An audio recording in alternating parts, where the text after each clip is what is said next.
সবাইকে স্বাগত।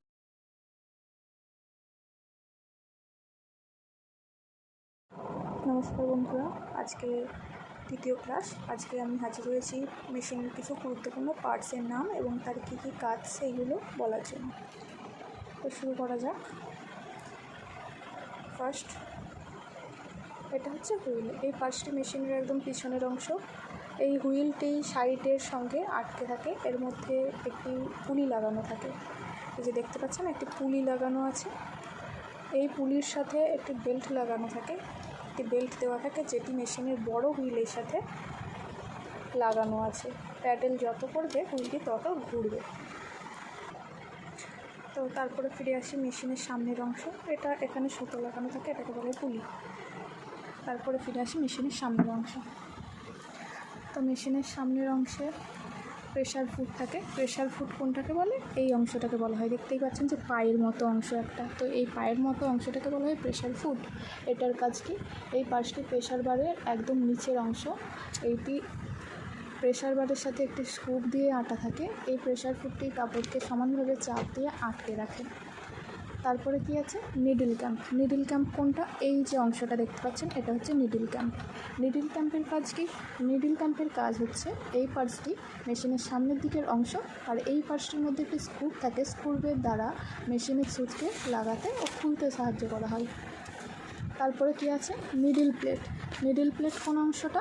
Needle plate হচ্ছে এই অংশটা, দেখতেই পাচ্ছেন, এটা হচ্ছে নিডল প্লেট। এই যে এখানে সুইচ যাচ্ছে, এটা হচ্ছে নিডল প্লেট। তো নিডল প্লেটের কাজ কি? এই পার্টসটি মেশিনকে সামনের দিকের অংশ, মেশিনের এই পার্টসটা হচ্ছে মেশিনের সামনের দিকের অংশ। তো এই প্লেটের মধ্যে একটি ছোট ছিদ্র আছে, এই ছিদ্রের মধ্যে দিয়ে সুইচটি ওঠানামা করে। দেখিয়ে দিলাম। তো তারপর হচ্ছে ডগ ফিটস। ডগ ফিটস মানে কি? কুকুরের পায়ের মতো অংশ যেটা। এই পাশটি মেশিনের সামনের দিকের অংশ। এই পাশটির মধ্যে 3টি সারি দাঁতের মতো থাকে। এই দাঁতের সাহায্যে কাপড়কে সামনের দিকে টেনে নেয়। এই দেখুন, দেখতে পাচ্ছেন কুকুরের দাঁতের মতো কিছুটা অংশ সুচাল হয়ে রয়েছে। এটার সাহায্যে কী হয়? কাপড় দিলে কাপড়টাকে সামনের দিকে এগিয়ে নিয়ে যেতে সাহায্য করে।